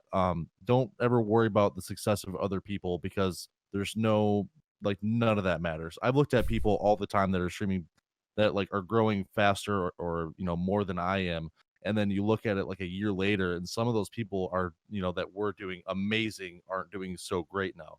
There's no set path for growth. There's nothing like that you can fix. So you just need to make sure that you're being the best streamer and the best, you know, putting out the best content that you can, and don't worry about the numbers so much. Just have fun, be yourself, and just if you think you're putting out good content, then you're putting out good content and somebody else will see that. Yeah, I like those words a lot. Jake and Brat, what do you guys think for British here in this situation? I know you guys aren't streamers, but I'm sure you watch a lot of streamers, so you see these different growth trajectories. What would you say to British? There's a quote that's like comparison death of joy or something. I don't know, some like French guy, famous French guy. I'm just butchered the heck out of that, but yeah, like it that can like take a lot of joy out of your day to day. Like we empathize with that a lot because like as you know, like entrepreneurs, like if we compare ourselves to other people, we're just gonna, you know, it's gonna make us feel bad and like look down on ourselves, and maybe they're not, you know, you don't see the behind the scenes really of what they're doing and what they're going through. So it can be hurtful to do that, to directly compare yourself to other people. That being said, I do think it's really good to be reflective on yourself and hold yourself to the standards that. So if you have a certain number or like you have a goal, let's say I want to get to this many viewers or I want to get an engaged community, you know, something like that. You do have to monitor that, and it's great to be self-reflective. And also then using that reflection to actually influence your content or your strategy can be great. I think actually you guys, TRUgaming, you guys had a really good video on how to select the kind of game that you should be playing. Yeah. That kind of Yeah, be on the lookout for resources. There's a lot of resources out there that can help you with selecting content, finding the right growth strategy, doing all this stuff. Again, we get it. Content creators are busy, so the right tools for yourself. That's it. Yeah, I love that quote from Jake too. The comparisons, the thief of joy, because I think especially when you're starting out, it's really easy to kind of look at people who are maybe streaming the exact same game you are at the same times, and for some reason they're taking off and you're not growing as fast. Also, the big thing I would say, because I don't think we got this from you, is are you growing on your channel? Because it doesn't really matter how fast someone else is growing if you're still growing. Because if you are growing, doesn't matter the speed, then you're still growing. Like, don't discount that just because someone else is growing twice as fast. Because like Vel said, everyone's a little bit different, and that'll fluctuate from day to day, year to year. So if what you're doing is working for you at any speed and you like it, then I would keep doing it. Don't quit just because someone else is doing the same thing and growing twice as fast. You're still growing. Don't discount that. That's I would really say, because I've definitely been in that situation too, with a business perspective as well as streaming. Like, you know, you'd be growing at some level, but then you see someone else who's a peer who's growing much faster, doing very similar types of content, and it's easy to kind of get discouraged by that, like Jake and Barat said. But kind of take a step back and look at if you're happy doing what you're doing and is it working. I think if what you're doing is not working at all, that's a different conversation. Because then you have a reason to try and mix things up, but you shouldn't mix things up just because you're not doing it as well as somebody else, if that makes sense. Right. Avenger, I'm curious, like, do you think you are still growing with what you're doing? I think I'm somewhat growing, I think, but it's like it's slow. But like my main point was like to the question is like, if like you're growing very slowly to the point like, I don't know, like it's not really growing for like a whole year, like should you change something at that point? Well, my question. Go ahead, Val. Okay. So I'm sorry. I really resonate with this quite heavily. So 2017, when I tried to like regrow my stream, I started in January with maybe 2 average viewers, and then December I had like 7 average viewers of the same year. You know what I mean? Like, so that's a whole year where I might have grown 5 average viewers, and like I was definitely seeing friends growing a lot faster, but you just have to stay with it, man. Like, I knew I had something going for me. I knew that like I really wanted to stream on Twitch, and I knew that like it was just a matter of time before, you know, people just get a chance, like take the chance at least to get to know you better and to get to watch your stream. I totally know what it's like to have slow growth. And another thing you have to realize is that like the bigger the stream is, the faster it's gonna grow. You know what I mean? So like you might be at like when I was at 2 average viewers and I was watching my friends at like 15 average viewers, like maybe 3 or 4 months later they'd be at 20 something, and I'd still be at, you know, less than 10 by that time. It's a really weird thing, and you can't compare yourself to anybody else. If you're having fun streaming and you think you're putting out good content, the best content that you can do, and you feel like you have something going for it, just stick with it, man. Just keep pushing. I promise you. Yeah. I did it for a whole year with less than 10 people. For sure. I think this is kind of an interesting question because it kind of comes down to what you want out of your stream. Just because, like, you know, you've streamed for a year and you've gotten, you know, 2+ viewers or something, there's no right or wrong way to grow your stream. It's not like you should have grown this much by this time. It's a question of whether you are kind of happy with that growth or if you really want more than that. And are you happy with the content you're streaming? Would you be happy doing that long term?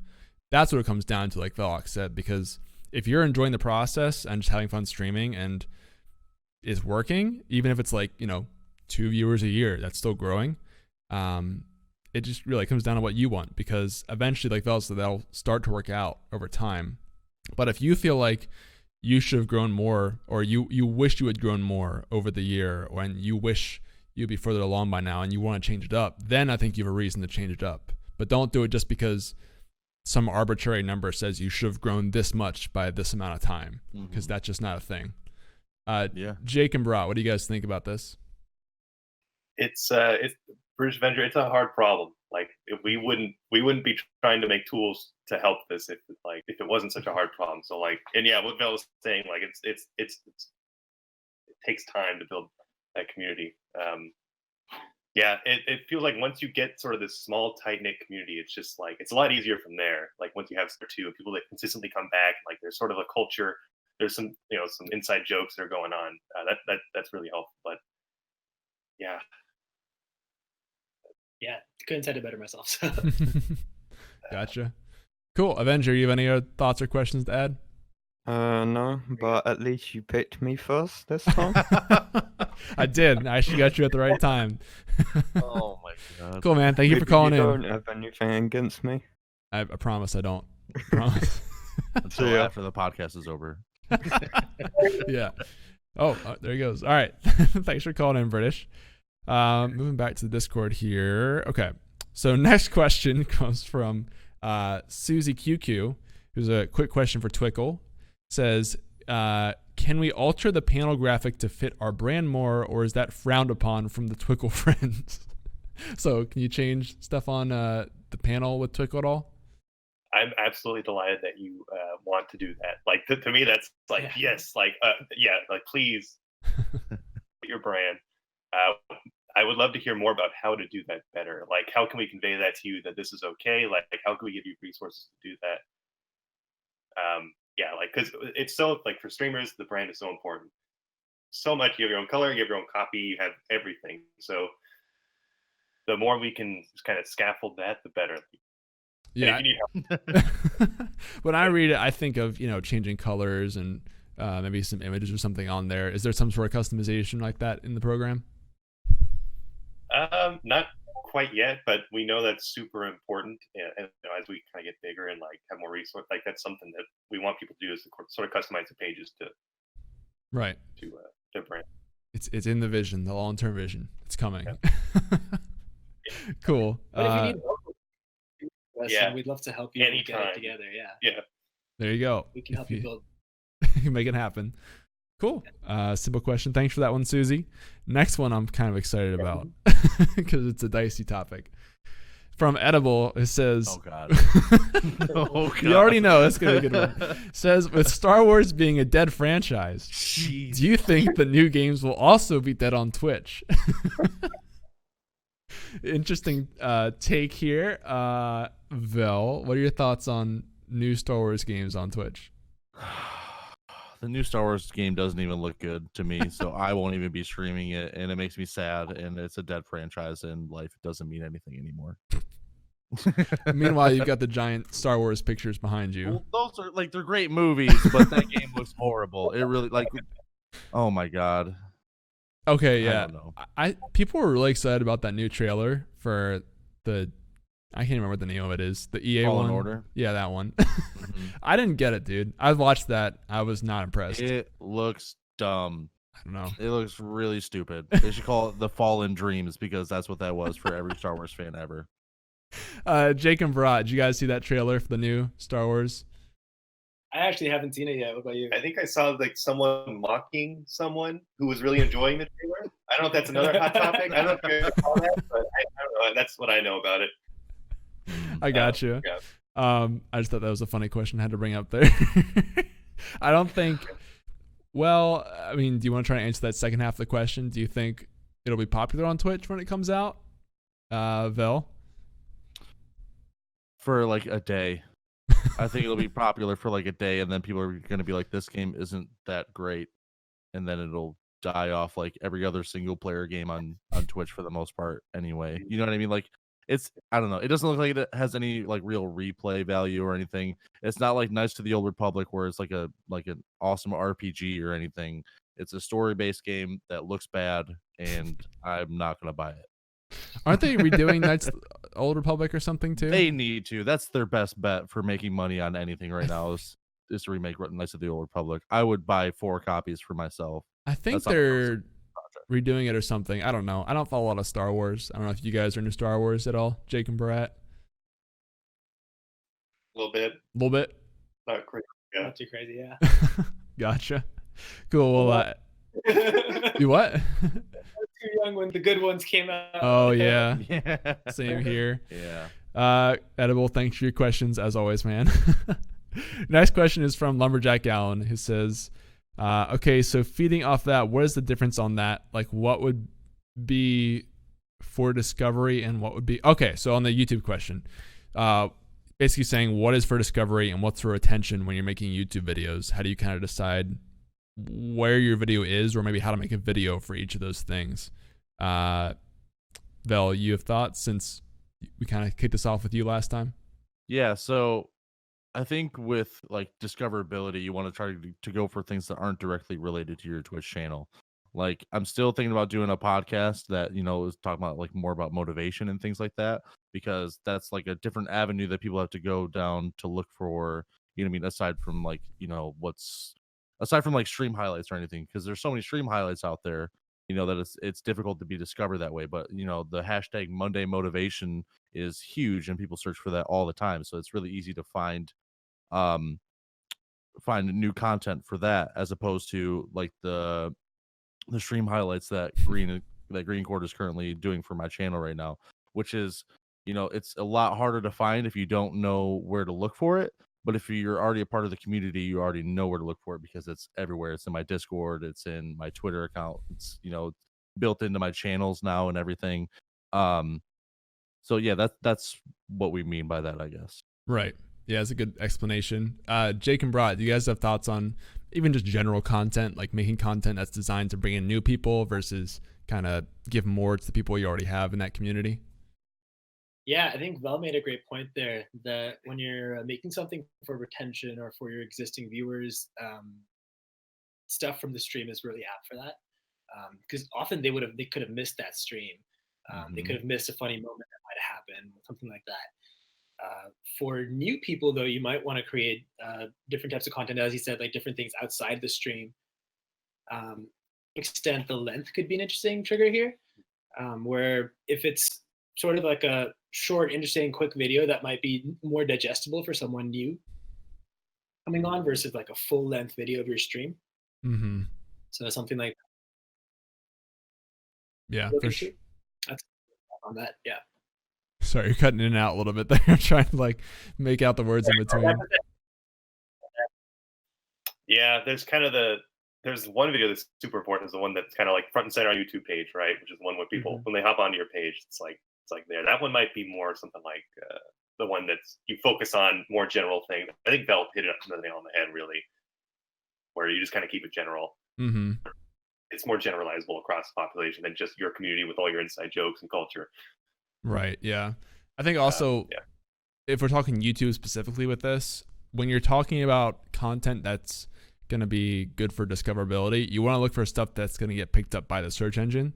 So you want to design your video. Like, it's kind of two ways to think about it. If you're making videos for your community, people already that watch, you want to make the video first and then title it whatever.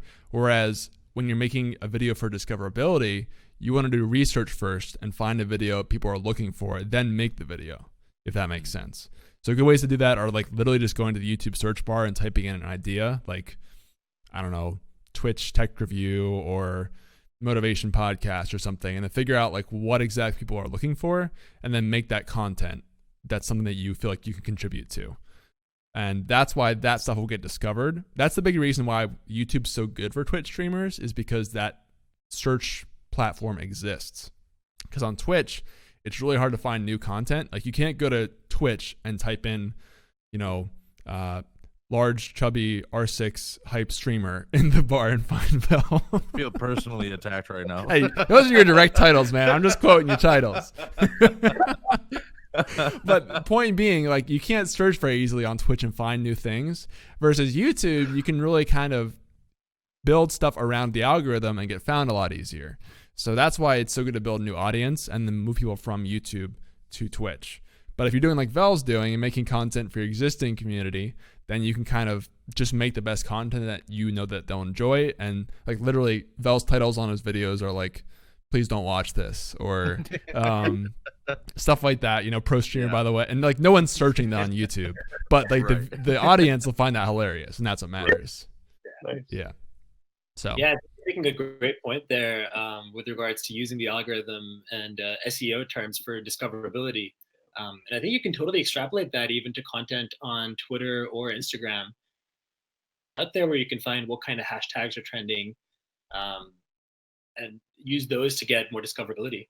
Yeah, I think especially on Instagram, because this is one thing we talk about with hashtags on Twitter is everyone always uses support small streamers, and no one on Twitter is going through and searching for new streamers via those hashtags to find people to watch. Versus on Instagram, you might actually look for people in a game category or something, and this person streams too, whatever. I think Instagram and YouTube work really well for finding new people to come watch your stuff with those algorithms in general. Cool. So hopefully it makes sense. Lumberjack, I think, asked that. If you want more info on it, just let me know. We can talk about it a bit more. But those are some ideas. I would generally, if you're looking to make discoverability content, like definitely play around the search bar on YouTube and just type things in and see what comes up. And then see what there's not a lot of competition for. Like if you find an idea that there's aren't a lot of videos out there about, that's usually a great video if people are searching for it to make. Generally. All right. Okay. Question popped up from Automania for you guys who said, why did you name your product Twickle? Simple as that. What's the story there? So when we started out as a platform, going back to the original story, it was just a referral program. Viewers could refer their friends to it. What we were thinking about at that time was that these are viewers sending links to Twitch. And we wanted it to be something that's fun, personable, and seems a bit like related to the Twitch world. We went for Twickle. When the platform moved from being just a referral program into a full-on community engagement suite, we were at TwitchCon. We were kind of still iffy on the name. We were trying to see. One thing we noticed was that whenever people saw the name Twickle, they had this kind of visceral reaction. They're like, what's a Twickle? And so we really liked that, and it felt sort of extremely memeable. A lot of times people in our community will message us things like "Twickle my funny bone," Twickler, or like lots of different stuff. Twickle down economics is a good one that's come up. Yeah. we decided to stick with it because of that. It's like the perfect amount of uncomfortable where it's like, I kind of like that you identified that it kind of like jolts people a little bit with that reaction, and you played into it, and you're like, man, it makes people uncomfortable. We're going to go for it harder now. That's great. That's a good meme quality. Yeah.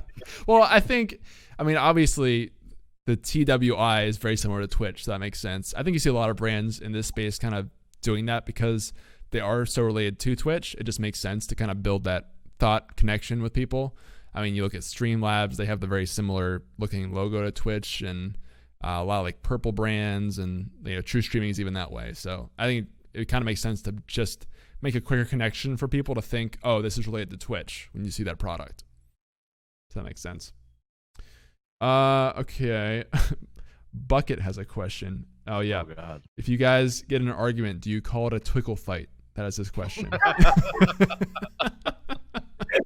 You definitely should if you aren't. That's for sure. Okay. So we're pretty open on questions, guys. We've got about 25 minutes left. If you want to get a question in, now is the time. You can also call in. Calls are wide open. If you want to talk something about social media or anything else related to your stream, now's a great time.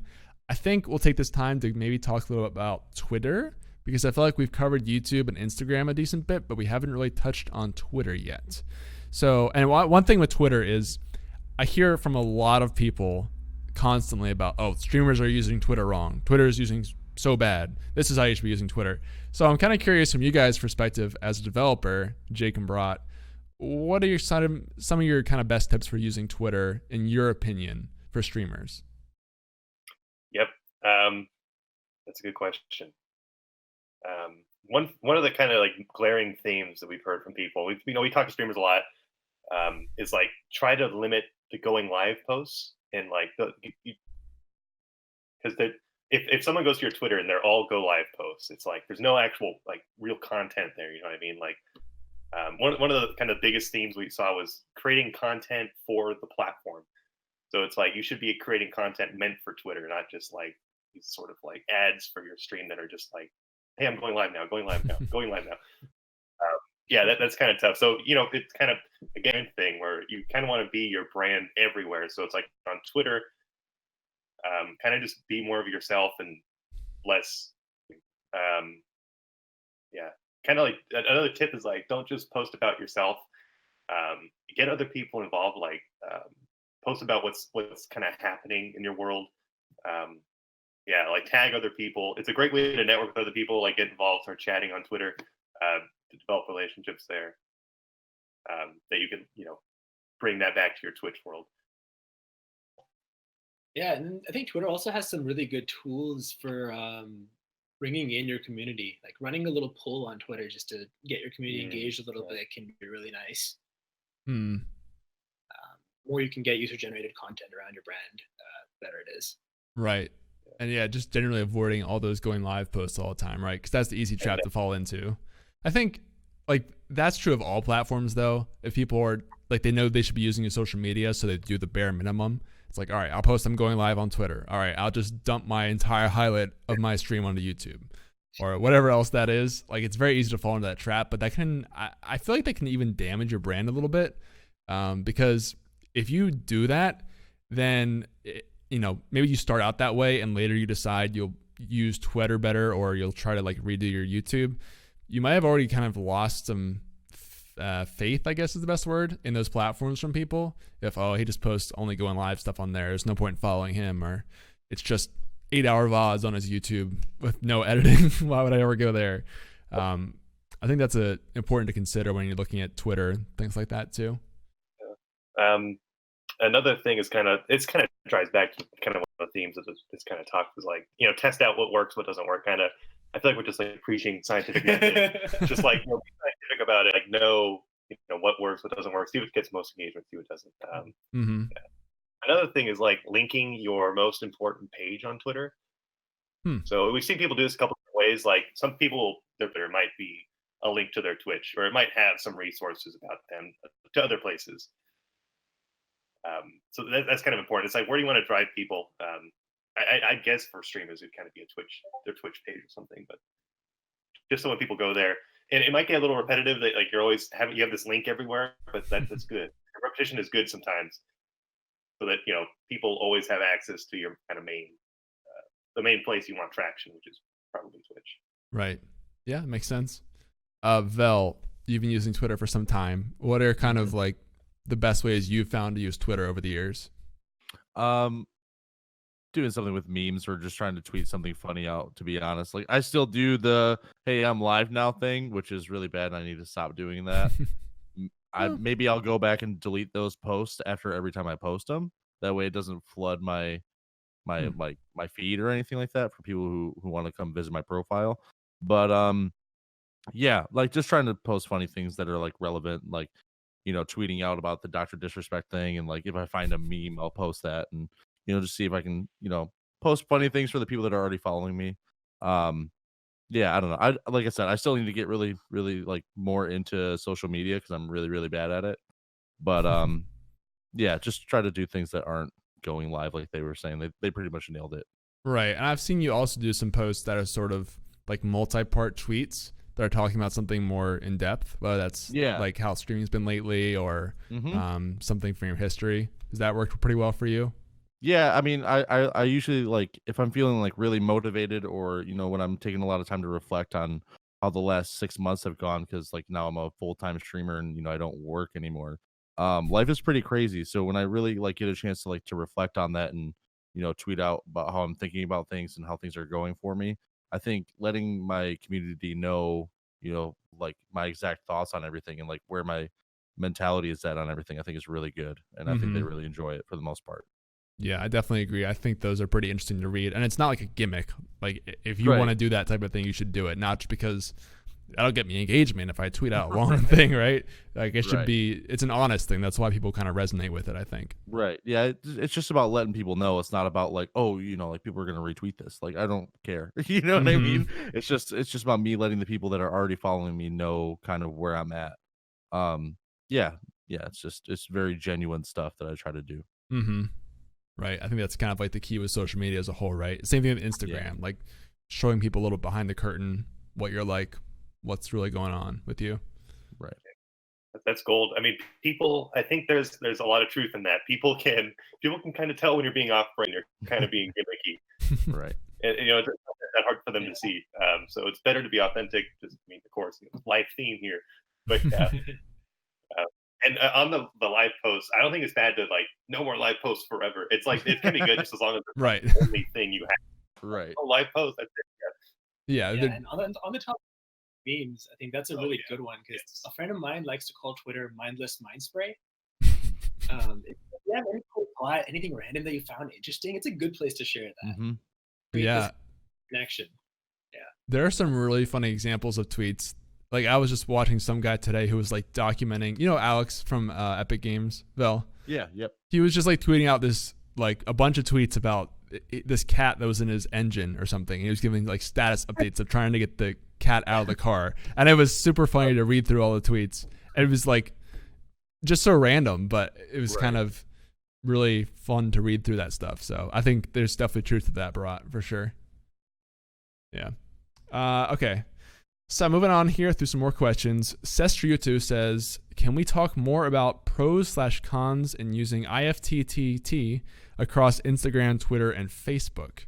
Are you guys familiar with IFTTT, Jake and Barat? Yep. If this, then that. Yes. If this, that's so fun to say. Do you guys ever use that at all? Or because it's kind of, I'd imagine there's some connection to what you guys do with Twickle with that. Yeah, so I'm a big fan of using automation tools. If there's something you're doing repetitively and you can automate that, that's golden in general. In terms of pros and cons, IFTTT is a little bit less configurable than Zapier as a tool. So I personally prefer to use Zapier for that particular reason for most of my integrations.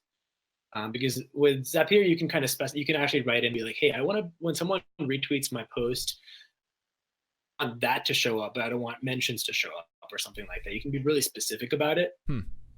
You can you can also kind of like remove certain keywords or some things. So like sometimes for us, for instance, this is a funny one, is that we actually have an integration that links anything that's about Twickle into our Discord. Now, funnily enough, there's some company called Twickle, which is all about fishing, and like so everyone these posts of people with these giant fish, like I'm twickling. That was really useful. Well, it's funny when I googled Twickle. Actually, I guess there's some plant or something called Twickle or flower, because I was looking for like images of your logo and it was just flowers on Google Images. So that was funny. Vel, have you ever used if this and that or any sort of integration like that? Nope, I've never. Like, I didn't even know what that was when you guys were talking about it, but now I do, and I have no idea how to implement that into my life. So I think it's a really cool software, and I guess Zapier is the same kind of integration. I haven't actually heard of that before, but yeah, basically what it does is you can set these rules where if this thing happens, then that thing happens. That's the whole, the naming convention there. So for example, one of the favorite ones that I used to use is if you post an image on Instagram, instead of just posting a link to Twitter, it'll translate that into a native image on Twitter at the same time. So that just saves you work of having to post two different places. And that was a cool feature. There's a lot of like small features like that too. And they use all sorts of programs. So like Spotify, Discord, Instagram, Twitter, everything is kind of like interlinked, and there's all these cool features.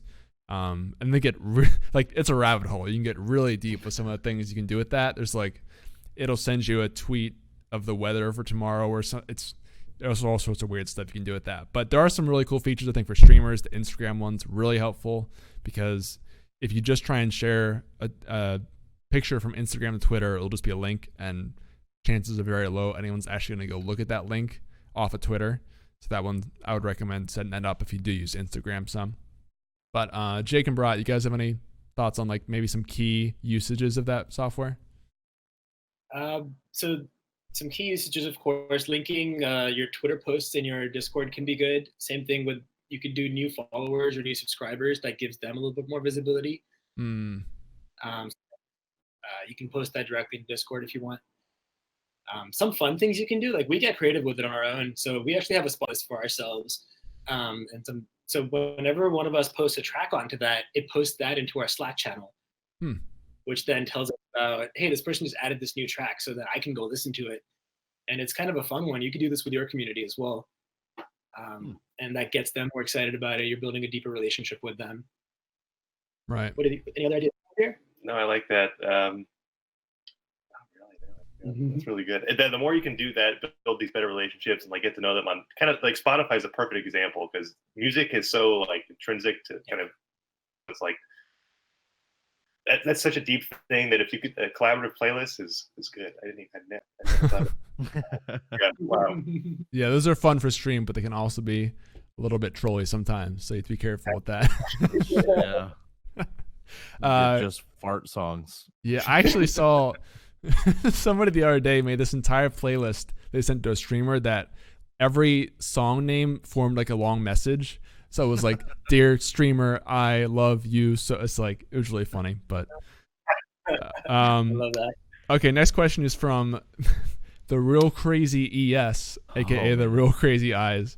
It says, hi there, long time listener, first time caller. I don't think he's a first time caller. This whole thing is a troll, so just brace yourself.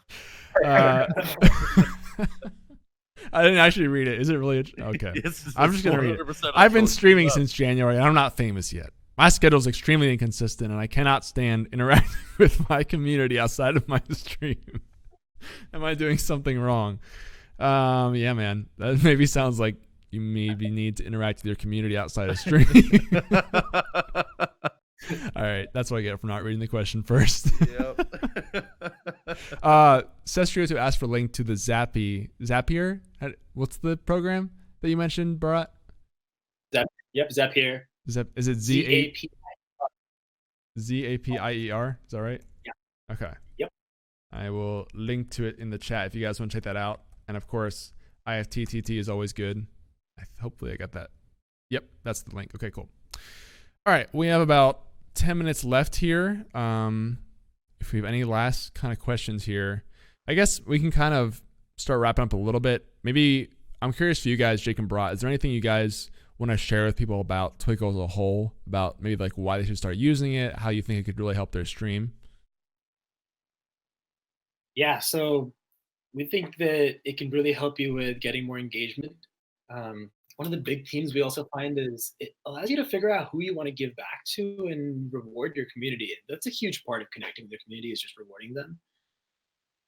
I mean, you wouldn't be where you are without your community. Mm-hmm. That's a big part of using it. For us, what we would love to have more people come into our partnership program, because we want to work with people sort of hands-on, we want to have a deeper relationship with more and more streamers so we can build tools that scale to needs beyond just what we have.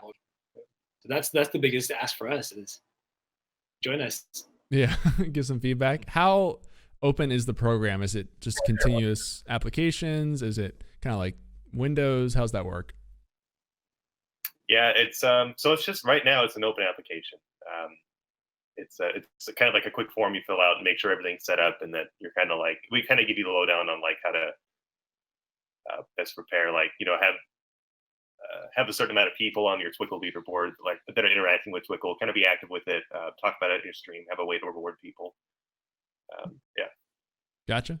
Cool. You have any other questions about Twickle at all before we kind of wrap it up here? I don't really have any questions. I'm gonna sign up for it and see where things go. I mean, I'm pretty excited. See what you guys can do. And yeah, I don't really have any questions though. I think you guys talked about it pretty well and answered a lot of really good questions about it. Sweet. Awesome.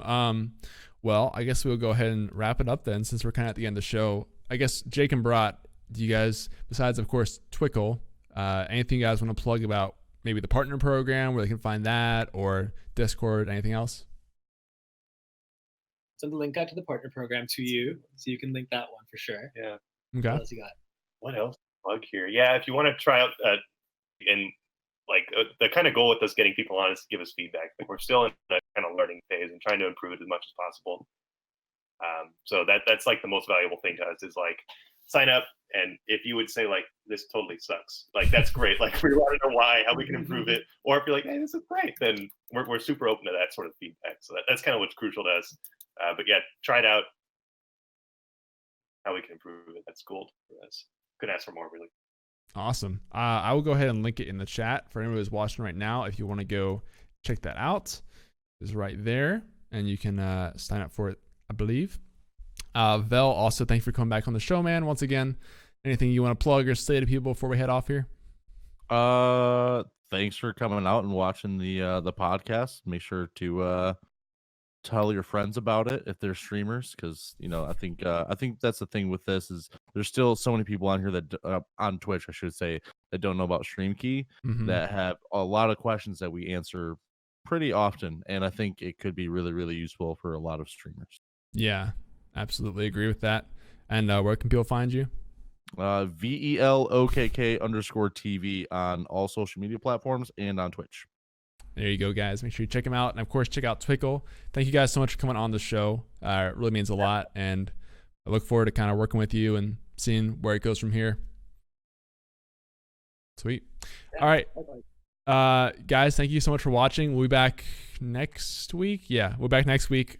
As usual, same time, same place, 11 a.m. If you guys are listening online or watching, make sure you leave us a thumbs up on YouTube or write a review if you guys have thoughts on your own questions for the show or just want to give some feedback. We'd love that as well. Same as Twickle here. And yeah, thanks for watching. We'll see you guys next week. Have a good one. Blaze up. Blaze Thank you. up. Thank you guys.